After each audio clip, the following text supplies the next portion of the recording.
하나님 백성들은 마귀의 공격을 더욱 심하게 받습니다. 신앙인들은 싸움이 없는 무풍지대, 안전지대, 세이프티 존에서 사는 게 아닙니다. 실제로 신자들의 신앙생활 자체가 끝없는 영적 전쟁입니다. 빌리그레함 목사님이 이런 말씀을 했습니다. 마귀의 주된 공략 대상은 믿음이 좋은 교회 지도자이고 신앙인들이 모인 교회다. 사실 그렇습니다. 마귀가 특별히 영리한데 아무 소득이 없는 믿음 없는 자를 유혹하겠습니까? 가장 극심한 영적 투쟁이 교회에서 벌어지고 마귀는 교회 지도자를 괴롭힙니다. 여러분, 그래서 교회 생활, 신앙 생활을 우리가 잘 영위해야 합니다. 에베소서 6장 12절 말씀입니다. 우리의 싸움은 혈과 육을 상대로 하는 것이 아니요 통치자들과 권세들과 이 어둠의 세상 주관자들과 하늘에 있는 악한 영들을 상대함이라. 신앙생활은 눈에 보이지 않는, 그러나 엄연히 존재하고 분주하게 활동하는 악령들과의 싸움입니다. 오늘 성경은 교회를 공략하는 마귀의 생태와 결과가 무엇인가, 교회를 보호하시는 하나님과 또 교회를 지키는 성도들의 자세와 태도가 어떠한지 잘 나타나 있습니다. 오늘 성경 이사야 31장의 배경은 아수르 왕 사네립이 유다 왕 히스기야를 위협하며 예루살렘을 침공했던 시기입니다. 여러분, 아수르의 의미는 죄 위의 죄, 증가하는 죄, 그런 뜻입니다. 벌써 이름 자체로 나쁜 나라입니다. 이사야 30장 2절에 나타난 죄에 죄를 더하도다, 그것이 아수르를 연상시킵니다. 또한 아수르 왕 이름 사네립의 성공적인 이런 의미가 담겨 있습니다. 사네립의 침략은 증가하는 죄가 성공한다, 그런 뜻입니다. 우리가 사는 세상에서 죄가 승리합니다. 마치 아수르 왕 사네립이 가는 곳마다 승리를 거둔 것처럼 죄가 이겨서 결국 죄가 관영한 세상이 되었습니다. 지금 아수르 왕 사네립이 남쪽에 위치한 이스라엘을, 유다를 쳐들어오면서 유다 대부분의 지역을 점령하고 이제 남은 저 남쪽의 최종 지역 예루살렘을 침공하려고 했습니다. 아수르 왕 사네립의 공격을 받은 히스기야 왕은 처음에 애굽에 사신을 보냈습니다. 급한 마음에 애굽에 사신을 보내서 말과 병거를 주시옵소서. 그래서 북에서 쳐들어 내려오는 아수르와 싸우려고 했습니다. 여러분, 이스라엘 사람들의 눈에는 애굽의 병거가 최첨단 무기였습니다. 애굽의 병거만 있으면 제 아무리 강성한 아수르와의 전쟁도 이기리라 확신했기 때문에 어떻게 해서든 애굽에 가서 병기를 구입하려고 했습니다. 여러분, 여기에 히스기야 왕 유다의 맹점이 있습니다. 유다가 육적인 방법을 의지해서 지금 전쟁을 치르려고 했습니다. 거룩하신 하나님께 전혀 도움을 구하지 않았습니다. 기도하지 않았고 하나님의 말씀을 상고하지도 않고 아수르가 쳐들어온다더라 하니까 급히 애굽에 사신을 보냈습니다. 여러분, 참으로 안타깝습니다. 히스기야 왕이면 믿음이 좋지 않습니까? 여러분, 영적인 싸움에서 육적인 도구가 아무 소용이 없고 오히려 패망과 또 지는 결과를 가져옵니다. 요한복음 6장 63절에서 예수님이 말씀했습니다. 살리는 것은 영이니 육은 무익함이라. 내가 너희에게 이른 말은 영이요 생명이라. 지금 히스기야 왕은 두 가지를 잘못했습니다. 하나님께 기도하지 않은 죄입니다. 또 하나는 이 싸움이 영적인 싸움인데 애굽에 말을 가져오려고 한 것입니다. 아수르의 공격을 받은 후에 애굽을 의지했던 히스기야 왕의 시도가 아무 소용이 없게 되었습니다. 영적인 싸움을 육적인 도구로 감당할 수 없습니다. 여러분, 우선 판단을 잘해야 됩니다. 그래서 오늘 3절은 말씀합니다. 애굽은 사람이요 신이 아니며 그들의 말들은 육체요 영이 아니라 여호와께서 그의 손을 펴시면 돕는 자도 넘어지고 도움을 받는 자도 엎드러져 다 멸망하리라. 여러분, 애굽의 말이나 병거는 영이 아니요 신도 아닙니다. 지금 하나님과의 영적인 싸움이라 말씀하셨는데 이것을 무기를 가지고 싸울 수 있겠습니까? 악한 마귀와 악령의 조종을 받은 아수르와의 싸움은 본질적으로 영적인 전쟁입니다. 이런 영적인 전쟁을 육적인 무기로 막아보려 했으니까 이것은 실로 어리석은 선택이었습니다. 또 애굽이 그렇게 만만한 나라가 아닙니다. 도와주십시오 할 때 그렇게 하마할 나라가 아닙니다. 조공을 받을지 모르나 그러나 한 번도 도와준 적이 없는, 신뢰성이 없는 그런 나라입니다. 여러분, 마귀가 영적인 존재이기 때문에 마귀는 설사 애굽 왕이 쳐들어온다 해도 무서워하지 않습니다. 그러므로 영적인 존재들과 싸울 때는 영적인 도구를 사용해야지 말과 병거를 사용해서는 안 됩니다. 육적인 방법을 의지하여 영적 싸움을 이기려고 하다가 결국 처절하게 패배합니다. 마귀는 교회를 침략해서 교회를 넘어뜨리려고 호시탐탐 기회를 노립니다. 여러분, 오늘 성경을 우리가 좀 편하게 또 쉽게 읽으려면 오늘 성경에서 사용된 유다는 교회를 의미합니다. 사네립과 아수르는 마귀와 악령을 의미합니다. 여러분, 교회는 내적으로 자신의 죄악에 또 외적으로 악령들의 공격에 노출되어 있습니다. 이처럼 영적인 전쟁에 두 가지가 있습니다. 내 안에 있는 죄와 싸우는 대내전과 또 외부의 악령들과 대결하는 대외전입니다. 오늘 이사야 31장을 통해서 우리가 영적 전쟁이 벌어지는 현재 교회 실상을 살펴볼 수 있습니다. 또한 영적 전쟁이 일어나는 교회를 하나님과 성도가 어떻게 보호하고 지키는가 하는 승리의 비법들이 모델로 제시되어 있습니다. 오늘 성경에서 교회를 보호하시는 하나님의 역할을 세 가지 비유로 말씀하고 있습니다. 교회를 지키는 성도들이 감당해야 될 세 가지 임무가 나옵니다. 여러분, 그래서 오늘 이사야 31장은 아주 조직적인 글이요, 그래서 논문을 써도 되는 좋은 성경 구절입니다. 하나님이 세우신 교회를 하나님이 지키십니다. 예수 그리스도의 피값으로 사신 교회를 성도들이 지켜야 합니다. 성령님의 강림으로 태동된 교회를 하나님이 보호하시고 성도들이 지켜야 합니다. 하나님이 일하시니 예수님도 일하시고 우리 성도들도 함께 교회를 위해 일해야 됩니다. 하나님이 일하심으로 사람이 마땅히 일해야 합니다. 우선 사단이 하나님의 교회를 공격할 때 하나님은 어떤 일을 하십니까? 어떻게 사단을 방해하십니까?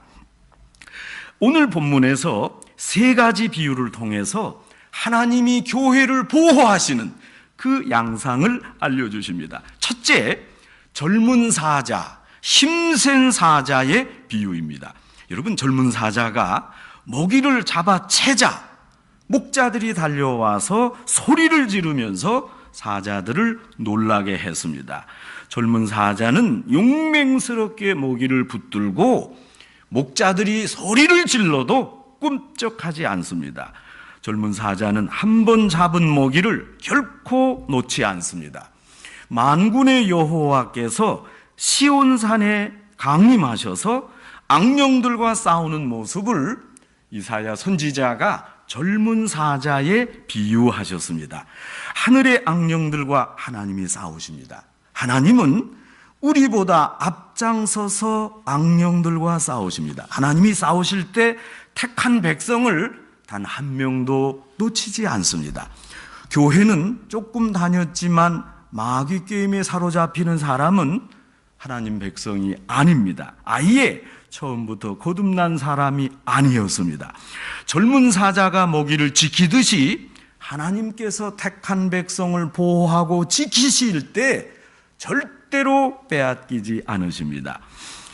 요한복음 5장 18절 말씀입니다. 하나님께로서 나신 자가 저를 지키심에 악한 자가 저를 만지지도 못하느니라. 여러분, 우리의 구원과 영생, 우리의 영혼을 하나님께서 보호하시기에 사단과 악령들을 아무리 본인들이 연합해서 몰려와도 건드릴 수도 빼앗을 수도 없습니다. 둘째, 하나님이 교회를 보호하시는 비유로 어미새 비유를 말씀하고 있습니다. 새가 날개치며 그 새끼를 보호함같이 나 만군의 여호와가 이스라엘을 보호할 것이다. 그것을 호위하며 건지며 넘어와서 구원하리라. 하나님께서는 어미새가 새끼 새를 보호하듯이 하나님의 교회를 보호하십니다. 제가 오래전에 그 텔레비전을 통해서 중국 꾸이양시의 한 공원에서 있었던 영상을 보았습니다. 어미새와 뱀이 사투를 벌이는 영상이었습니다. 그걸 누가 찍었는지 그 순간을 잘 포착했습니다. 구렁이가 나무에 올라가서 둥지에 있는 어린 새들을 잡아먹었습니다. 어미새가 이것을 보고 구렁이의 머리와 몸통을 쪼아대며 공격했습니다. 아마도 이 어미새 친구에게 연락을 했는지 그 새들이 다 몰려왔습니다. 계속 공격했습니다. 여러분, 얼핏 보기에 구렁이가 이기지 어미새가 이기겠습니까? 그런데 강한 듯한 구렁이가 계속된 공격을 그만 감당하지 못하고 도망갔습니다.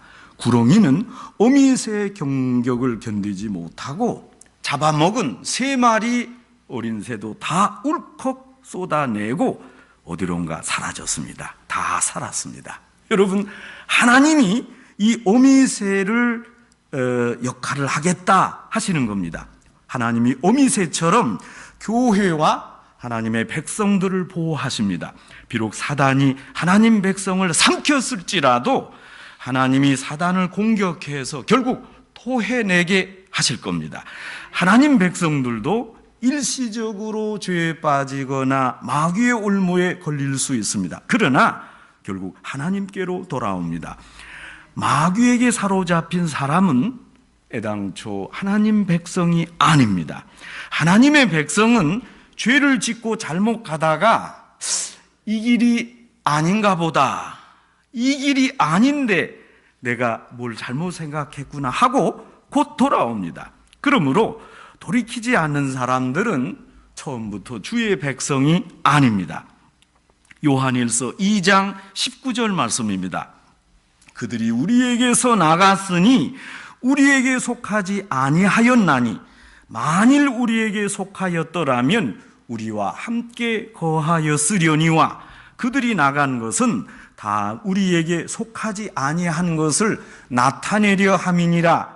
하나님은 어미새처럼 하나님의 택한 백성과 교회를 끝까지 보호하십니다. 셋째, 하나님이 교회를 보호하시는 비유로 풀의 비유를 이사야가 말씀합니다. 그의 반석은 두려움을 인하여 물러가겠고 그의 방백들은 기호를 인하여 놀라리라. 이는 여호와의 말씀이니라. 여호와의 불은 시온에 있고 여호와의 풀무는 예루살렘에 있느니라. 여러분, 예루살렘에는 구약시대 번제단이 있고 이 번제단에는 하늘에서 내려온 여호와의 불이 있었습니다. 번제단에 있는 불은 사람이 성냥으로 켜서 만든 불이 아닙니다. 이것은 여호와의 불입니다. 여호와의 불이 예루살렘에 있기 때문에 아수르 왕 사네립이 물러가게 될 것이고 아수르의 방백들도 깃발만 봐도 놀라 쫓겨나게 될 것입니다. 여러분, 그 이스라엘 그 성지의 번제단에 있던 불은 하늘에서 내려온 불을 계속 지켜간 것입니다.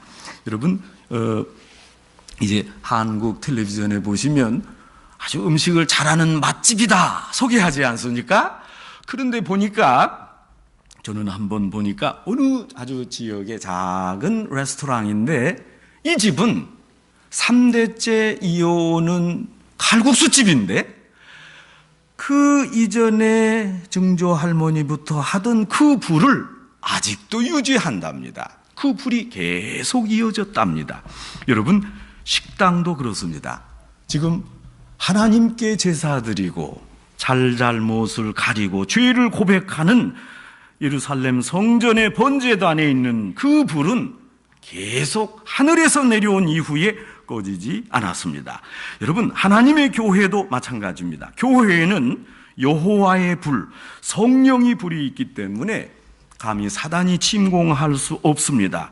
여러분, 하나님이 교회를 보호하신다. 이 세 가지 비유에 공통점이 있습니다. 하나님은 선택한 백성들을 끝까지 지키시고 보호하십니다. 이제 교회를 지킬 때 사람들이 어떤 방법으로 지켜야 하나 하는 전략을 말씀합니다. 영적 전쟁에서 교회가 승리하기 위해서 우리 성도가 선택해야 할 전략이 무엇입니까? 오늘 성경이 사람이 교회를 지키는 세 가지 아주 특별한 방식이 나타납니다. 첫째, 그리스도의 피를 의지하는 것입니다. 하나님 백성도 때로 죄를 지을 수 있습니다. 전혀 나는 아무 죄를 짓지 않았다. 그렇게 거룩하게 살 수가 없습니다. 그러나 그리스도의 피를 의지해서 날마다 씻음을 받을 수 있습니다. 그리스도의 피는 우리의 죄를 씻어주시는 유일한 세척제입니다. 어떤 이들은 예수님을 믿고 구원받았는데 아니 뭐 회개할 게 있느냐 그렇게 주장을 합니다. 이건 틀린 겁니다. 예수님께서 베드로에게 말씀하신 것처럼 목욕과 발 씻는 것의 차이가 있습니다. 여러분, 우리가 구원의 회개를 목욕이라고 한다면 성결의 회개, 구원받은 이후에 점점 성화되고 성결해지는 그 회개는 마치 발을 씻는 것과 같습니다. 여러분, 어제 아주 크게 저 목욕탕에 가서 말끔하게 목욕을 했다면 오늘 또 목욕탕 갈 필요는 없습니다. 오늘은 손과 발만 씻으면 되는 것입니다. 구원받은 회개는 일평생 한 번 있는 것이지만 성결의 회개는 매일 매순간 해야 됩니다. 예수님이 목욕은 한 번만으로 족하지만 발은 매일 씻어야 된다. 그렇게 말씀하셨습니다. 여러분, 그러므로 우리가 발을 씻어야 합니다. 계속적으로 씻어야 합니다. 여호와 하나님을 거역하던 방향에서 돌아서야 됩니다. 여러분, 마음속에 금 우상과 은 우상을 두고 예수님을 믿으면 무슨 소용이 있습니까? 돈을 우상으로 모시는 사람들, 아수르의 공격을 이겨낼 수 없습니다. 하나님을 떠난 사람 생각해서 돌아와야 됩니다. 죄가 있다면 죄를 말끔히 청산하고 돌아와야 됩니다. 마음속에 있는 금 우상, 은 우상 모두 내버려야 됩니다. 그래야 영적 전쟁에서 승리할 수가 있습니다. 오늘 본문에 그리스도의 피라는 단어가 없지만 5절 후반부에 보시면 그것을 호위하며 건지며 넘어와서 구원하리라 이런 말씀이 나옵니다. 여러분, 영어 성경에 보면 pass over 하고 거기 따옴표가 그려져 있습니다. 넘어와서 pass over, 구원하리라 하는 단어가 우리에게 유월절을 연상시킵니다. 애굽의 장자를 죽이는 재앙이 임할 때 천사들은 문설주에 어린 양의 피가 발라진 집은 심판하지 않고 그냥 넘어갔습니다. 그냥 pass over 했습니다. 그래서 그 날을 기념해서 유월절이라고 하는 겁니다. 그리스도의 피는 하나님의 진노를 피할 수 있는 유일한 방편입니다. 그리스도의 피만 의지하면 하나님의 심판이 여러분을 넘어갑니다. 용서받는 것입니다. 죄를 던져버리시고 그리스도의 피를 의지하며 심령의 깨끗함을 받아야 됩니다. 여러분, 교회를 지키려고 우리 성도가 해야 할 둘째 전략은 하나님 말씀을 의지하는 겁니다. 중대되는 죄, 사단의 상징인 아수르의 사네립의 왕은 사람의 칼에 엎드러지지 않습니다. 여러분, 아무리 칼을 잘 쓰는 망나니가 와도 사네립을 넘어뜨릴 수 없습니다. 사단이 꾀하는 것은 여호와 하나님의 칼입니다. 하나님의 칼은 성령의 검이요 하나님 말씀입니다. 말씀을 가까이 하면 악령이 도망갑니다. 불신자들은 아니 왜 이렇게 시인자들은 성경을 읽느냐? 성경 읽으면 거기서 밥이 생기나 떡이 생기나? 뭐가 나온다고 매일 교회 가서 성경 읽느냐? 그렇게 말하지만 그것은 성경을 모르기 때문에 그렇습니다. 성경을 가까이 해야 됩니다. 여러분, 어떤 분은 성경을 가까이 하라니까 이렇게 가까이 두는 것으로 성경을 조그맣게 해서 부적처럼 가져다니는 것으로 생각하는데 그게 아닙니다. 성경을 읽으셔야 됩니다. 읽은 그대로 사셔야 성경을 가까이 하는 것입니다.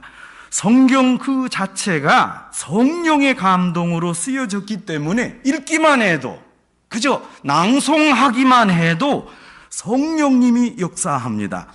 성경을 멀리하면 악령이 가까이 옵니다. 이처럼 성령과 악령의 역사는 반비례 관계입니다. 우리 교회에서 교인 모두에게 1년 1독을 권장합니다. 여러분, 사실은 제가 1년에 한 번만 읽으십시오 하지만 말씀은 안 드렸지만 저 속으로는 2번 읽으십시오 한 겁니다. 왜 그런지 아십니까? 제가 거기에 연속으로 성경을 써놓고 그 옆에 영국 목사님이 맥체인 목사님이 개발한 그 방식을 또 놓지 않았습니까? 그러니까 택일하십시오 그런 말을 한 적 없잖아요. 그걸 2번 읽으시면 좋습니다 하는 겁니다. 저는 언제나 그 2번을 잘 읽고 있습니다. 여러분, 하나님이 가까이 오시고 말씀을 가까이 하면 악령이 여러분을 사로잡을 수 없습니다. 악령이 쫓겨가는 역사를 체험합니다. 여러분, 그런 거 한 적 많지 않습니까?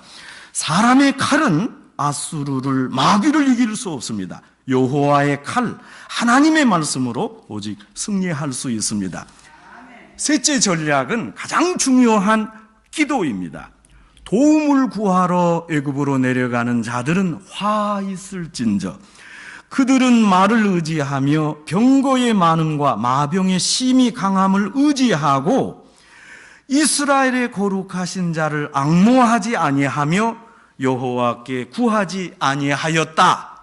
아주 안타까운 말씀이 오늘 본문 초반부에 있습니다. 여러분, 아수르가 쳐들어왔다면 하나님, 이 일을 어떻게 해야 되겠습니까? 적어도 기도해야 되지 않습니까? 기도부터 해야 됩니다. 하나님을 바라보고 도움을 구해야 승리할 수 있습니다. 하나님을 앙망하고 도움을 구하는 방법, 여러분, 그것이 기도입니다. 어떤 싸움이든지 지고 나면 비참합니다. 그러나 여러분, 세상 싸움에서 지면 기분이 좋지 않을 뿐 다른 피해는 별로 없습니다. 그러나 영적인 싸움에서 패배하면 그 결과가 극심합니다. 우리는 원수는 무자비한 존재이기 때문에 그렇습니다. 멸망시키려는 목적을 가지고 온 영적 마귀를 우리가 영적인 싸움에서 반드시 이겨야 합니다. 기도는 우리를 반드시 이길 수 있도록 해줍니다. 오늘 이사야 31장 말씀을 통해 우리는 다시 한번 기도의 불을 붙여야 됩니다. 다시 한번 말씀을 가까이 해야 됩니다. 죄악을 쌓아두지 마시고 그리스도의 피로 모두 씻어버려야 합니다. 여러분, 독일은 히틀러 나치 독재 정권에 대한 역사적 또 문화적 컴플렉스가 있습니다. 그래서 인위적인 공동체 충성에 대한 강한 거부감이 있습니다. 여러분, 지금 독일 총리 앙겔라 메르켈은 아주 정치를 잘하는 분으로 유명하지 않습니까? 언젠가 독일의 한 기자가 앙겔라 메르켈 총리에게 물었습니다. 총리는 국가를 사랑하십니까? 메르켈 총리가 머뭇하다가 대답했습니다. 나는 가족을 사랑합니다. 잘못된 전체주의를 경계하는 독일의 풍토이지만 사실 국가라는 것은 실체가 없는 허상의 조직 아닙니까? 여러 조직과 여러 규율과 조건이 있어서 국가입니다. 여러분, 대체로 독재자가 나는 국가를 사랑합니다 그렇게 말합니다. 만일 어느 누가 제게 당신은 목사로서 누구를 혹은 무엇을 사랑하십니까? 하고 묻는다면 저는 이렇게 대답합니다. 저는 교회를 사랑합니다. 신학에 무지한 사람들이, 정치학에 밝은 사람들이 메르켈 총리에게 물었던 질문처럼, 아니 교회는 실체가 없는 허상 공동체 아닙니까? 그런데 어찌 교회를 사랑합니까? 이렇게 물을 수 있습니다. 저희는 그야말로 이것이 무지한 질문이라고 생각합니다. 교회는 국가와 같은 허상의 조직이 아닙니다. 교회는 사람입니다. 교회는 한 사람 한 사람 개체입니다. 예수님을 그리스도로 고백하는, 구세주로 고백하는 사람들의 모임이 교회입니다. 내가 교회를 사랑합니다 하는 것은 사람을 사랑하는 것입니다. 이것은 보여지는 구체적인 실체입니다. 여기 소수의 크리스찬이 모여서 예수님을 구세주로 고백하고 예배한다면 이분들이 교회입니다. 저는 이분들을 사랑합니다 한 것입니다. 저는 교회를 사랑합니다. 교회를 사랑하기에 교회를 허는 자들을 미워하고 경계합니다. 교회를 어지럽게 해서는 안 됩니다. 교회를 만드신 하나님이 교회를 철통같이 보호하십니다. 하나님이 일하시기에 우리 성도들도 일하는 중에 교회를 지켜가야 됩니다. 고린도전서 3장 17절 말씀은 아주 준엄합니다. 누구든지 하나님의 성전을 더럽히면 하나님이 그 사람을 멸하시리라. 교회를 잘 받들고 잘 지켜야 됩니다. 교회를 아름답게 가꾸어야 됩니다. 교회로 교회 되게 해야 합니다. 교회를 생명처럼 지켜야 합니다. 하나님의 온전하신 뜻을 알고 교회 안에서 신실하게 신앙생활해야 합니다. 젊은 사자와 어미새와 같이 또 성전의 불처럼 하나님이 교회를 보호하십니다. 그리스도의 피로 모든 죄를 씻어버리고 깨끗한 심령으로 성령님과 동행하고 성령님의 지혜로 날마다 우리가 말씀으로 묵상하고 기도하며 영적인 전쟁에서 승리하는 성도 여러분 되시기를 주님의 이름으로 축원합니다.